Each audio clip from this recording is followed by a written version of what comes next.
24 movie side channel நண்பர்கள் அனைவருக்கும் வணக்கம். இன்னைக்கு நம்ம பார்க்க போறது அந்தர்தான் அப்படிங்கிற சூப்பரான ஒரு பெங்காலி படத்தை பத்தி தான் பார்க்க போறோம். இந்த படம் 2020 வந்திருக்கு. இந்த படத்தோட கதை என்னன்னா, ஜினியா அப்படிங்கிற 13 வயசு பொண்ணு காணாம போயிடுறா. அந்த பொண்ணோட அப்பா அம்மா போலீஸ் எல்லாரும் அந்த பொண்ணை தேடி அலையிறாங்க. கடைசியில அந்த பொண்ணை கண்டுபிடிச்சாங்களா இல்லையா, அதுக்கு பின்னாடி இருக்கிற மர்மம் என்ன, கடைசி வரைக்கும் செம்ம இன்ட்ரெஸ்டா கொண்டு போயிருப்பாங்க. இப்ப நம்ம படத்துக்குள்ள போவோம். ஸ்டார்டிங் சீனே அப்புங்கிற ஒரு பெரியவரை காமிக்கிறாங்க. இவரோட மைண்டுக்குள்ள சில விஷயம் ஓடிட்டு இருக்கு. ஏதோ தப்பு பண்ணிட்டாரு போல. போலீஸ் இவரை அரெஸ்ட் பண்ணி கூட்டிட்டு போறாங்க. இது மைண்டுக்குள்ள ஓடிட்டு இருக்கும் போதே டக்குன்னு முழிச்சுறாரு. இதை நினைச்சு கொஞ்சம் சோகமா இருக்கிற மாதிரி நமக்கு காட்டுறாங்க. இப்ப ஜினியா அப்படிங்கிற ஒரு பொண்ணை காமிக்கிறாங்க. இவங்க ஒரு லைப்ரரிக்கு வராங்க. ஏற்கனவே வாங்கிட்டு போன புக்கை தந்துடுறாங்க. அதை பாதி ரேட்டுக்கு அவர் எடுத்துக்கிறாரு. இப்ப வேற ஒரு புக்கை இவங்க கிட்ட தராரு. இவங்களும் ஜாலியா பேசிட்டு அந்த இடத்த விட்டு கிளம்ப ஆரம்பிக்கிறாங்க. இப்ப வீட்டுக்கு வந்து அம்மா கிட்ட பேசிட்டு இருக்காங்க. அம்மாவோட பேர் தனு அப்படிங்கிறது. இவங்க தான் இந்த படத்துக்கு ஹீரோயினா இருப்பாங்க. இப்ப பொண்ணு அம்மா கிட்ட என்ன சொல்றாங்கன்னா, என்னோட ஃப்ரெண்ட்ஸ் எல்லாம் சேர்ந்து டூர் போகலான்னு முடிவு பண்ணிருக்கோம், நான் போகவான்னு அம்மா கிட்ட கேக்குறா. அதுக்கு நீ அப்பா கிட்ட தான் கேட்கணும் மாதிரி அம்மாவும் சொல்றாங்க. இது சம்பந்தமா பேசிட்டு இருக்கும் போதே ரூம்குள்ள இருந்து அப்பா வந்துடுறாரு. என்ன விஷயம்னு கேக்குறாரு. இந்த பொண்ணுக்கு 2 பெஸ்ட் ஃப்ரெண்ட்ஸ் இருப்பாங்க. அவங்க 3 பேரும் சேர்ந்த மாதிரி தான் டூர் போறதுக்கு பிளான் போட்டிருப்பாங்க. அதை பத்தி அப்பா கிட்ட சொல்லி பெர்மிஷன் கேக்குறா. அதெல்லாம் முடியாதுன்னு அப்பாவும் சொல்றாரு. என்னோட ஃப்ரெண்ட்ஸ் வீட்டுல ஒத்துக்கிட்டாங்க, நீங்க தான் ஒத்துக்க மாட்டீங்கன்னு சொல்லிட்டு பொண்ணும் கோவப்பட்டு கதவை சாத்திக்கிறா. இப்ப அப்பாவும் பொண்ணை சமாதானப்படுத்துன்னு ஒய்ஃப் கிட்ட சொல்லிட்டு கிளம்புறாரு. ஹீரோவை பொறுத்த வரைக்கும் காலேஜ் ப்ரொஃபஸரா வேலை பார்த்துட்டு இருப்பாரு. ஹீரோவோட வீட்டுக்கு பக்கத்துல ஒரு ஆண்டி இருப்பாங்க.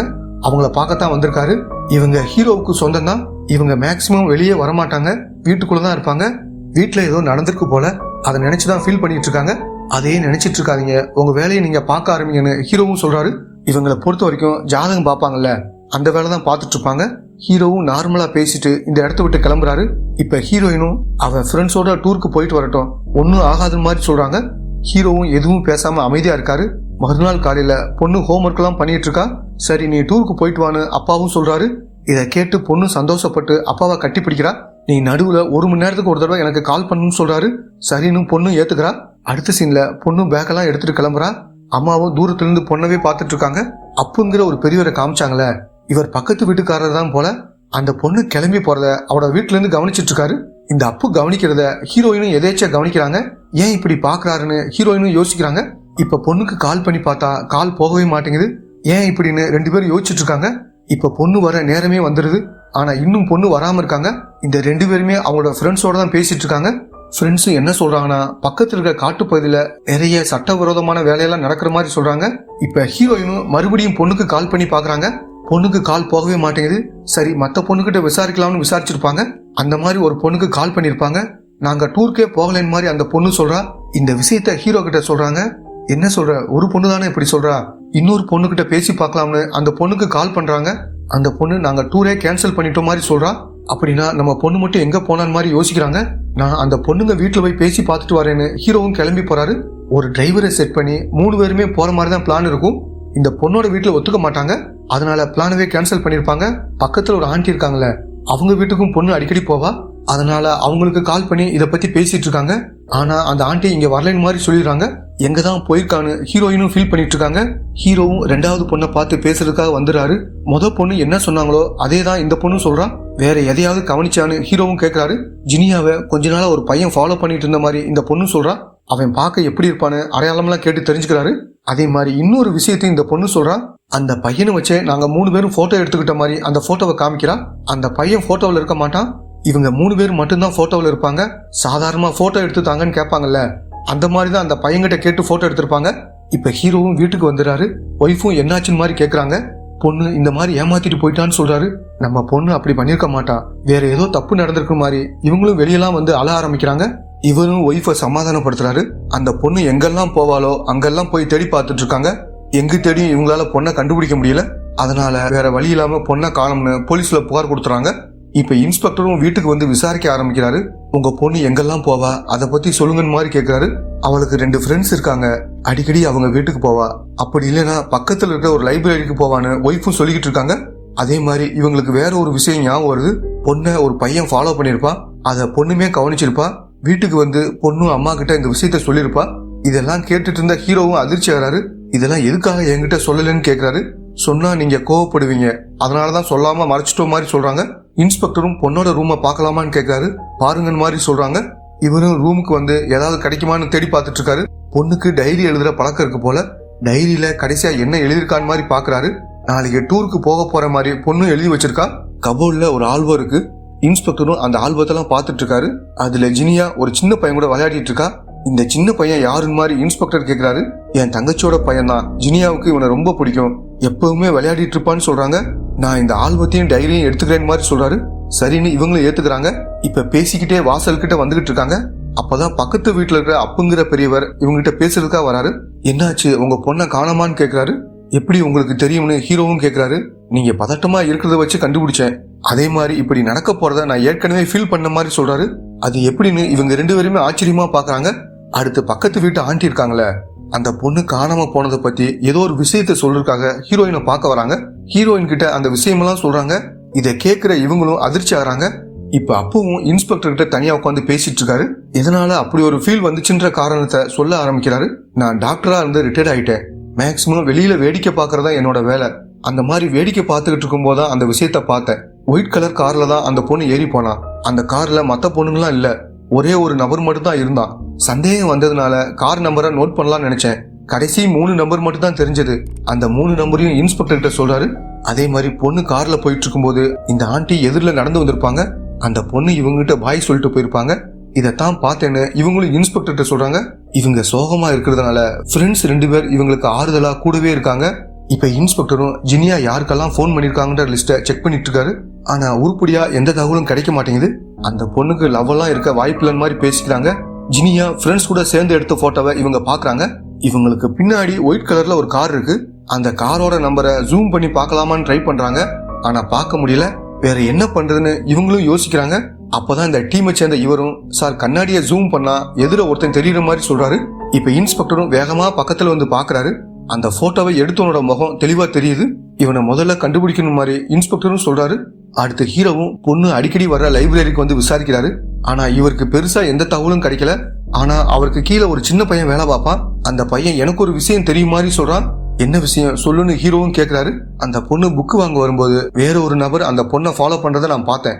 அதே மாதிரி இந்த பொண்ணு சைக்கிள்ல போகும்போது அவன் பைக்ல ஃபாலோ பண்ணி போவான்னு சொல்றான். அந்த பையனோட அடையாளத்தெல்லாம் ஹீரோ கேட்டு தெரிஞ்சுக்கிறாரு.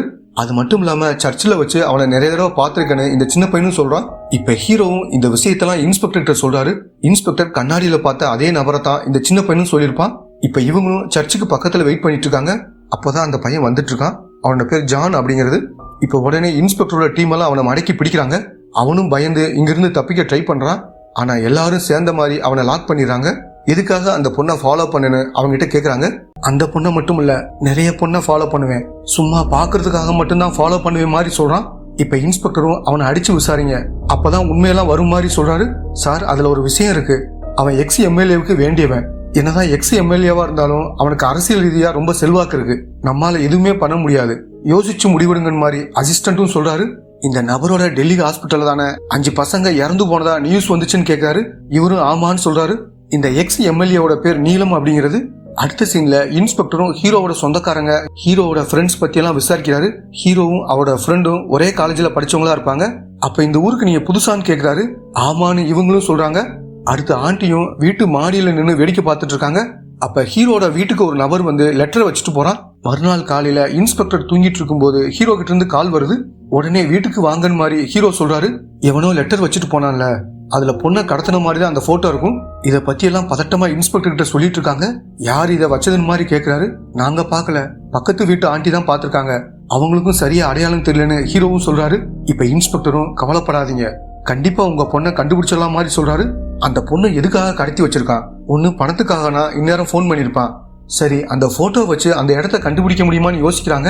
அங்க ஒரு ஜன்னல் இருக்கு. ஜன்னலுக்கு அந்த சைடு ஒரு சர்ச்சோட ஒரு பகுதி மட்டும் தெரியுது. இப்ப அசிஸ்டன்ட்டும் இது எங்க இருக்குன்னு இவர் முன்னாடியே தேடி பார்த்துட்டு இருக்காரு. ஒரு சர்ச்சோட ஒத்து போகுது. அது இங்கிருந்து 20 கிலோமீட்டர் தூரத்துல தான் இருக்குன்னு சொல்றாரு.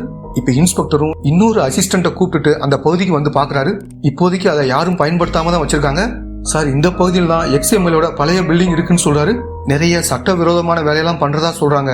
என்ன ஏதுன்னு தெரியலன்னு மாதிரி அசிஸ்டன்ட்டும் சொல்றாரு. இப்ப பைனாகுலர் வச்சு அந்த சர்ச்சை எங்க இருக்குன்னு முதல்ல பாக்குறாங்க. அடுத்து அதுக்கு எதிரில என்ன இடம் இருக்குன்னு மாதிரி பாக்குறாங்க. அதுதான் எக்ஸ் எம்எல்ஏவோட பழைய பில்டிங்கா இருக்கும். அந்த இடத்துல ஆட்கள் எல்லாம் துப்பாக்கியை வச்சுட்டு வெளியில சுத்திட்டு இருக்காங்க. அப்படி என்ன தப்பு பண்றாங்கன்னு இன்ஸ்பெக்டரும் யோசிக்கிறாரு. இப்ப இவரும் ஹீரோ கிட்ட வந்து பேச ஆரம்பிக்கிறாரு. அந்த எக்ஸ் எம்எல்ஏ நீலத்துக்கும் உங்களுக்கும் ஏதாவது சம்மந்தம் இருக்கான்னு கேட்கிறாரு. இந்த இடத்துல இவங்க 2 பேரும் ஒரு விஷயத்த சொல்ல ஆரம்பிக்கிறாங்க. நீலமை பொறுத்த வரைக்கும் இந்த ஊர்ல ஒரு ஹாஸ்பிட்டல் இருக்கும். இவங்க பொண்ணுக்கு உடம்பு முடியாம அந்த ஹாஸ்பிட்டலுக்கு கூட்டு போயிருப்பாங்க. திடீர்னு பொண்ணு வேகமா அங்கிருந்து கிளம்ப ஆரம்பிக்கிறா. அம்மாவுக்கும் ஒன்னும் புரியல, என்ன விஷயம்னு கேக்குறாங்க. அந்த நீலம் பொண்ணுகிட்ட தப்பா நடக்க முயற்சி பண்ணிருப்பான், அதை பத்தி சொல்லி ஃபீல் பண்ணிருப்பாங்க. இதை கேட்கிற இன்ஸ்பெக்டரும் அதிர்ச்சி ஆகிறாரு. இப்படி ஒரு விஷயம் நடந்திருக்கு, எதுக்காக நீங்க புகார் கொடுக்கலன்னு இவரும் கேட்கிறாரு. சார், அரசியல் ரீதியா அவருக்கு செல்வாக்கு இருக்கு, உங்களால எதுவும் பண்ண முடியாது. ஒரு அப்பாங்கிற முறையில நியாயம் கேட்கறதுக்காக அங்க போனேன். ஆனா நீலத்தோட ஆட்கள்லாம் சேர்ந்து என்ன அடிச்சுட்டாங்கன்னு கையில போட்டிருந்த தையலை காமிக்கிறாரு. இன்ஸ்பெக்டர் தன்னோட அசிஸ்டன்ட் ஒருத்தரை அந்த இடத்த நீ வாட்ச் பண்ணிட்டே இருக்க மாதிரி சொல்லியிருப்பாரு. அதனால அவரும் அதை பார்த்துட்டு இருக்காரு. போலியான மருந்தை ரெடி பண்ற வேலையத்தான் நீலம் அந்த இடத்துல பண்ணிட்டு இருக்காரு. இந்த விஷயத்தை பத்தி இன்ஸ்பெக்டருக்கு தெரிய வருது. அதை பத்தின தகவல் எல்லாத்தையும் சேகரிச்சிடாரு. இப்ப சீனியர் கிட்ட அந்த இடத்த ரைடு பண்றதுக்காக பெர்மிஷன் கேட்கிறாரு. இதை உடனே பண்ண முடியாது, கொஞ்சம் டைம் வேணும்னு சீனியரும் சொல்றாரு. பொண்ணு இந்த இடத்துல இருக்கலாம்னு இன்ஸ்பெக்டர் ஹீரோ கிட்ட சொல்லியிருப்பாரு. அதனால ஹீரோவும் அவரோட ஃப்ரெண்டும் இந்த இடத்துக்கு வந்துடுறாங்க. இந்த இடத்துக்கு வந்து போட்டோலாம் எடுத்துட்டு இருக்காங்க. கரெக்டா அந்த இடத்துக்கு அந்த அசிஸ்டன்ட்டும் வந்துடுறாரு. நீங்க ஏன் இங்க வந்தீங்க, நான் பாத்துக்கிறேன்னு சொல்லி அவங்களை அனுப்பிச்சு விட்டுறாரு. இப்ப அந்த லைப்ரரிக்கு ஆண்டி வராங்க. புதுசா ஒரு புக்கை எடுத்திருப்பாங்க. ஏற்கனவே இருந்த பழைய புக்கை கொடுத்துட்டு கொஞ்சம் பணம் வாங்கிக்கிறாங்க. இந்த புக்கு எப்படி இவங்ககிட்ட வந்துச்சுன்னு இந்த கடைக்காரரும் யோசிக்கிறாரு. ஏன்னா அந்த சின்ன பொண்ணுகிட்ட தான் இந்த புக்கை வித்திருப்பாரு. இதை பற்றிலாம் இவர் யோசிச்சுட்டு இருக்கும்போது பக்கத்துல இருந்த ஒரு நபர் இவரை கவனிக்கிறாரு. ஏன் இந்த மாதிரி யோசிக்கிறீங்கன்னு எல்லா விஷயத்தையும் கேட்டு தெரிஞ்சுக்கிறாரு. அந்த நபர் யாருன்னா இன்ஸ்பெக்டரோட டீமை சேர்ந்தவரா தான் இருப்பாரு. இப்ப போலீஸும் ஜானை ரிலீஸ் பண்ணிடுறாங்க. அந்த நீலத்தோட செல்வாக்கில் தான் வெளியே வந்திருப்பான். இப்ப இவனும் ஆட்களை கூப்பிட்டு வந்து ஹீரோவை மிரட்ட ஆரம்பிக்கிறான். இதோட இதை விட்டுரு, இல்லைன்னா என்ன பண்ணுவேன்னு எனக்கே தெரியாத மாதிரி ஹீரோவை மிரட்டிட்டு அங்கிருந்து போறான். அடுத்து இதை பத்தியெல்லாம் ஹீரோ இன்ஸ்பெக்டர் சொல்றாரு. இந்த பையன் மூலமா தான் அந்த நீலம் தூக்கியிருக்கான் போல, சீக்கிரமா உங்க பொண்ணை உங்ககிட்ட வந்து சேர்க்கிறேன், இது என்னோட பொறுப்புன்னு மாதிரி சொல்றாரு. இப்ப அந்த அப்புவும் ஆண்டியை பார்த்து பேசுறதுக்காக அவங்க வீட்டுக்கு வராரு. இந்த விஷயத்தெல்லாம் இன்ஸ்பெக்டரோட அசிஸ்டன்ட் இருக்காருல தூரத்துல இருந்து கவனிக்கிறாரு. அடுத்த சீன்ல நீலம் இருக்காருல எதேச்சியா ஜன்னல் பக்கம் வராரு. அப்பதான் கீழ இருந்து ஒருத்தன் இவங்களே கவனிச்சிட்டு இருக்கான்னு தெரிய வருது. கீழே இருக்கிறது யாருன்னு பாருங்கன்னு தன்னோட ஆட்கள் கிட்ட சொல்றாரு. அடுத்து நைட் நேரம் இன்ஸ்பெக்டருக்கு போன் கால் வருது. எதிர நீலம் தான் பேசுறாரு. உங்க ஆள் ஒருத்தன் எங்களை வேவு பார்த்துட்டு இருக்கான், ஒழுங்கா அவனை இங்கிருந்து போக சொல்லுங்க, இல்லைன்னா அவனுக்கு என்ன ஆகும்னு எனக்கே தெரியாத மாதிரி மிரட்டுறாரு. இப்ப இன்ஸ்பெக்டரும் வேற வழி இல்லாம அவருக்கு கால் பண்றாரு. ஆனா அவர் போனை பார்க்காம இருக்காரு. அப்ப யாரோ பின்னாடி வந்து அவரை தலையிலே அடிச்சிடறாங்க. அவரும் மயங்கி கீழே விழுந்துறாரு. ஏன் அவன் போனே எடுக்கலன்னு இன்ஸ்பெக்டரும் யோசிக்கிறாரு. மறுநாள் காலையில தான் அவர் ஆளுங்க அடிச்சிருக்காங்கன்ற விஷயம் இன்ஸ்பெக்டருக்கு தெரிய வருது. இப்ப இவரும் நீலம் கிட்ட பேசுறதுக்காக வந்திருக்காரு. இவரும் இன்ஸ்பெக்டர் கிட்ட கொஞ்சம் தெனாவட்டா தான் பேசுறாரு. 2 நாளைக்கு முன்னாடி ஒரு பொண்ணு காணாம போயிருக்காங்க, அதை பத்தி உங்களுக்கு தெரியுமான்னு கேக்குறாரு. அதை பத்திலாம் எனக்கு தெரியாதுன்னு மாதிரி நீலமும் சொல்றாரு. இப்ப இன்ஸ்பெக்டர் என்ன சொல்றாருன்னா, கண்டிப்பா அந்த பொண்ணு அங்கதான் இருக்கணும், நம்ம அவன் இடத்துல போய் ரைடு பண்ணணும்னா ப்ராப்பரான டாக்குமெண்ட் வேணும், ஆனா அதுக்கு கொஞ்சம் லேட் ஆகும், அதுக்குள்ளேயும் பொண்ணை வேற இடத்துல மாத்த கூட வாய்ப்பு இருக்கு, சீக்கிரமே நம்ம ஏதாவது பண்ணணும் மாதிரி சொல்றாரு. அடுத்த சீன்ல இன்ஸ்பெக்டரும் இதை பத்தி பேசுறதுக்காக ஹீரோட வீட்டுக்கு வராரு. அப்படி பேசிட்டு இருக்கும் போது ஹீரோவுக்கு போன் கால் வருது. ஹீரோவும் அட்டன் பண்றாரு. எதிர பொண்ணுதான் பேசுறா. பொண்ணோட குரலை கேட்டதும் நீ எங்கம்மா இருக்குன்னு இவரும் பதட்டமா பேசுறாரு. இப்ப பொண்ணும் தான் இருக்கிற இடத்த பத்தி கொஞ்சம் கொஞ்சமா சொல்ல ஆரம்பிக்கிறா. இதெல்லாம் கவனிச்சிட்டு இருக்க இன்ஸ்பெக்டரும் அந்த இடத்த ட்ரேஸ் பண்ணுங்கன்னு டீம் மெம்பர்ஸ்க்கு கால் பண்ணி சொல்றாரு. நான் இருக்கிறது பழைய பில்டிங்ல, நிறைய ஆட்கள் இருக்கிற மாதிரி சொல்றா. அப்படி பேசிட்டு இருக்கும்போது பொண்ணை எவனும் அடிச்சிடாம போல. பொண்ணும் பேசுறத நிறுத்துறாங்க. இதெல்லாம் கேட்கிற இவங்களும் பயங்கரமா ஃபீல் பண்றாங்க. பொண்ணு அந்த பில்டிங்ல இருக்கான்னு இன்ஸ்பெக்டருக்கு கன்ஃபார்மா தெரிய வருது. அடுத்து இன்ஸ்பெக்டரும் சீனியர் கிட்ட நடந்த விஷயத்தெல்லாம் சொல்லி அங்க போகணும் மாதிரி பெர்மிஷன் கேட்கிறாரு. அங்க போறதுக்கு முறையான டாக்குமெண்ட் இன்னும் கிடைக்கல, நீங்க இவ்வளவு சொல்றதுனால 1 மணி நேரம் டைம் கொடுக்குறேன், யாரு கண்ணிலையும் படாம உள்ள போய் பார்த்துட்டு வாங்கன்னு மாதிரி சொல்றாரு. இப்ப இன்ஸ்பெக்டரும் அவரோட டீமும் அந்த இடத்துக்கு வந்துடுறாங்க. வெளியில 2 பேர் இருக்காங்க. அவங்கள அடிச்சு மயக்கமாக்கிட்டு இந்த 3 பேரும் உள்ள வந்துடுறாங்க. அங்க நிறைய ரூம் இருக்கு. ஒவ்வொன்னா செக் பண்ணி பாக்குறாங்க. நிறைய மாத்திரை பாக்ஸ் எல்லாம் இவங்களுக்கு கிடைக்குது. அந்த மாதிரி இவங்க செக் பண்ணிட்டு இருக்க சவுண்டு நீலமுக்கு கேக்குது. யாரோ உள்ள வந்திருக்காங்க மாதிரி இவரும் யோசிக்கிறாரு. என்ன ஏதுன்னு பாக்குறதுக்காக இவரும் துப்பாக்கி எடுத்துட்டு வெளியே வராரு. இப்ப இன்ஸ்பெக்டரோட அசிஸ்டன்ட பார்த்த உடனே இவரும் சுட ட்ரை பண்றாரு. இப்ப இவரும் தப்பிக்கிறதுக்காக நீலத்தை சுற்றாரு. நீலம் இந்த இடத்துல இறந்து போயிடுறாரு. இப்ப இவங்களுமே போட்டோவில பார்த்து அந்த இடத்துக்கு வந்துடுறாங்க. ஆனா அந்த பொண்ணு அங்க இல்ல. என்ன பண்றதுன்னு இவங்க 3 பேரும் யோசிக்கிறாங்க.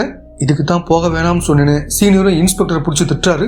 நீங்க 3 பேரும் உள்ள போனது யாருக்கும் தெரியாதுல்ல, அது தெரியாமலே இருக்கட்டும் மாதிரி சொல்றாரு. அதாவது நீலத்தை யாரோ கொலை பண்ண மாதிரி கொண்டு வந்துடலாம்னு யோசிக்கிறாரு. அந்த பொண்ணு அங்க இல்லைன்னா எங்க போயிருப்பான்னு இன்ஸ்பெக்டரும் யோசிக்க ஆரம்பிக்கிறாரு. இவரோட இன்னொரு அசிஸ்டன்ட் அந்த லைப்ரரி நபர்கிட்ட பேசியிருப்பாரு. அதே சமயம் அப்போ ஆண்டியோட வீட்டுக்கு போனதையும் பார்த்திருப்பாரு. இதை பத்திலாம் இன்ஸ்பெக்டர் கிட்ட சொல்லியிருப்பாரு. இன்ஸ்பெக்டரும் அவங்க 2 பேரும் எதுக்காக மீட் பண்ண மாதிரி யோசிக்கிறாரு. ஏன்னா ஒருத்தர் டாக்டர், இன்னொருத்தவங்க ஜாதகம் பாக்குறவங்க. இவங்க 2 பேருக்கு என்ன சம்பந்தம் மாதிரி திரும்ப திரும்ப யோசிச்சு பாக்குறாரு. அவங்க 2 பேரும் ஒயிட் கலர்ல ஒரு காரை பார்த்ததா சொல்லியிருப்பாங்க. அந்த காரோட டீடைல்ஸை வச்சு அதை கண்டுபிடிக்க ட்ரை பண்ணிருப்பாங்க. ஆனா அந்த காரை கண்டுபிடிக்கவே முடிஞ்சிருக்காது. அப்படி ஒரு கார் ஏன் இருக்கணும், இவங்க ஏன் பொய் சொல்லிருக்க கூடாது மாதிரி யோசிக்க ஆரம்பிக்கிறாரு. இவங்களை பத்தி தேடி பார்க்கணும் மாதிரி யோசிக்கிறாரு. இப்பதான் இவங்க 2 பேரை பத்தியும் நெட்ல தேடி பார்க்க ஆரம்பிக்கிறாரு. இறந்து போன நீலத்துக்கு டெல்லியில ஒரு ஹாஸ்பிட்டல் இருந்திருக்கும். அந்த ஹாஸ்பிட்டல்ல 5 பேர் இறந்து போயிருப்பாங்க. அந்த 5 பேர் இறந்து போனதுக்கு அப்புதான் காரணம்னு போலீஸ் அரெஸ்ட் பண்ணிருப்பாங்க. அப்பு குற்றவாளின்னு இவருக்கு தெரிய வருது. அப்புவை உடனே பார்த்து விசாரிக்கணும்னு இன்ஸ்பெக்டர் நினைக்கிறாரு. அடுத்த சீன்ல அப்புவையும் அந்த ஆண்டியையும் சேர்த்து காமிக்கிறாங்க. புர்கா போட்ட மாதிரி ஒரு பொண்ணை கூப்பிட்டு போயிட்டு இருக்காங்க. இன்ஸ்பெக்டர் இவங்க வீட்டுக்கு வந்து பார்த்தா 2 பேருமே அங்க இல்ல. ஆட்கள் கிட்ட சொல்லி அவங்கள தேட சொல்றாரு. அவங்க ஏர்போர்ட்டுக்கு போயிட்டு இருக்காங்க மாதிரி தெரிய வருது. இந்த 3 பேரும் ஏர்போர்ட்டுக்கு வந்துடுறாங்க. வேகமா இங்கிருந்து கிளம்புறதுக்காக ட்ரை பண்றாங்க. அது மூலியம் இன்ஸ்பெக்டர் இந்த இடத்துக்கு வந்துடுறாரு. அவ்வளவு வேகமா எங்க போறீங்க, நில்லுங்கன்னு மாதிரி சொல்றாரு. இப்ப புர்காவை எடுத்து பார்த்தா அந்த சின்ன பொண்ணு தான் இந்த இடத்துல இருக்கா. நீங்க 2 பேர் தான் ஏமாத்தி இந்த பொண்ணை தூக்கிருக்கீங்கன்னு கோவமா கேட்டுட்டு இருக்காரு. அப்ப இந்த இடத்துக்கு ஹீரோவும் ஹீரோயினும் சேர்ந்த மாதிரி வந்துடுறாங்க. அவங்க மேல தப்பு இல்ல, நாங்க எல்லாரும் சேர்ந்த மாதிரி தான் இந்த விஷயத்த பண்ணோம்னு சொல்றாங்க. என்னது எல்லாரும் சேர்ந்து பண்ணீங்களான்னு இன்ஸ்பெக்டரும் ஆச்சரியப்படுறாரு. யோசிச்சு பார்க்கும்போது இன்ஸ்பெக்டருக்கு சில விஷயங்கள் புரிய ஆரம்பிக்குது. நீலத்தை கொலை பண்ணணும்னு முடிவு பண்ணிருக்காங்க, நம்மளை வச்சு கொண்டிருக்காங்கன்னு யோசிக்கிறாரு. ஏன் இப்படி பண்ணீங்கன்னு மாதிரி இன்ஸ்பெக்டரும் கோவப்படுறாரு. உடனே அந்த ஆண்டியும் ஒரு நியூஸ் பேப்பர் கட்டிங் எடுத்து காட்டுறாங்க. டெல்லி ஹாஸ்பிட்டல்ல இறந்து போன 5 பேர்ல இவங்களோட பேரனும் ஒருத்தனா இருப்பான். என் பேரன் இறந்து போனதுக்கு அந்த நீலம் தான் காரணம் மாதிரி சொல்றாங்க. இப்பதான் என்ன நடந்துச்சுன்னு நமக்கு காமிக்கிறாங்க. தப்பான மருந்தை தந்ததுனாலதான் அந்த 5 பசங்களும் இறந்து போயிருப்பாங்க. பேரன் சீரியஸா இருக்கான்னு தெரிஞ்ச உடனே இந்த பாட்டியும் சோகமா உட்காந்துருக்காங்க. அவங்களுக்கு எதிரதான் ஹீரோவும் ஹீரோயினும் சோகமா உட்காந்துருக்காங்க. ஏன்னா இவங்களோட பையனும் அதனால பாதிக்கப்பட்டிருப்பான். ஹீரோயின் என் தங்கச்சியோட பையன் சொல்லிருப்பாங்கல்ல, அது உண்மை கிடையாது. இவங்களுக்கு ஒரு பையன் இருந்திருப்பான், அவனுக்கு தான் இந்த பிரச்சனை வந்திருக்கும். அதுலதான் இந்த பையன் இறந்து போயிருப்பான். இந்த பாட்டியோட பேரனும் இறந்து போயிருப்பான். அதே மாதிரி டாக்டர் அப்புவை தப்பான மருந்து கொடுத்தாருன்னு இதுல மாட்டி விட்டுருப்பாங்க. சம்பந்தப்பட்டவங்களை ஏதாவது பண்ணணும்னு இவங்களும் நிறைய ட்ரை பண்ணிருப்பாங்க. ஆனா ஒன்னும் பண்ண முடியாது. அதுக்காகத்தான் எல்லாரும் சேர்ந்து இப்படி ஒரு பிளான் பண்ணிருப்பாங்க. இப்ப இன்ஸ்பெக்டரும் இவங்க மேல பரிதாபப்படுறாரு. எப்படியோ அவன் சாக வேண்டியவன் தான், நீங்க எல்லாம் இங்க இருந்து கிளம்புங்கன்னு மாதிரி சொல்றாரு. நீலம் பக்கம் இவரை திருப்பி விட்டது ஓகே, ஆனா நம்ம கையால எப்படி சாகடிக்க வச்சாங்கன்னு மாதிரி இன்ஸ்பெக்டர் யோசிக்கிறாரு. நீலத்தை சாகடிச்ச இவரோட அசிஸ்டன்ட் இப்ப கூட இல்ல. அவர் எங்கன்னு இன்னொரு அசிஸ்டன்ட் கிட்ட கேக்குறாரு. சார், அவர் சொந்த ஊருக்கு டிரான்ஸ்பர் வாங்கிட்டு போயிட்டாரு, டெல்லிக்கு தான் போயிருக்காரு மாதிரி இவரும் சொல்றாரு. ஏது அவன் டெல்லியை சேர்ந்தவனானு இவரும் அதிர்ச்சி ஆகிறாரு. ஹீரோவும் ஃப்ரெண்டும் ஒரே காலேஜ்ல படிச்சதா சொல்லியிருப்பாங்க. அதே காலேஜ்ல தான் இவரோட அசிஸ்டன்ட்டும் படிச்சிருப்பாரு. இப்பதான் இந்த தகவல் எல்லாம் இவர் மூலமா இன்ஸ்பெக்டருக்கு தெரிய வருது. ஸ்டார்டிங்ல இருந்து அவன் தான் நம்மள டைவர்ட் பண்ணிருக்கான் மாதிரி இவரும் யோசிக்கிறாரு. அந்த பொண்ணை அந்த இடத்துல இருந்து போட்டோ எடுத்த மாதிரி இவர் தான் செட் பண்ணிருப்பாரு. அதே மாதிரி நீலத்தை இவர் தான் சுட்டு கொலை பண்ணிருப்பாரு. தற்காப்புக்கு தான் சுட்டேன்னு இன்ஸ்பெக்டர்கிட்ட சொல்லிருப்பாரு. இப்பதான் இந்த விஷயம்லாம் இன்ஸ்பெக்டருக்கு புரியுது. எல்லாரும் சேர்ந்து பக்காவா பிளான் பண்ணி இதை செஞ்சு முடிச்சிருப்பாங்க. இதோட இந்த படம் முடியுது.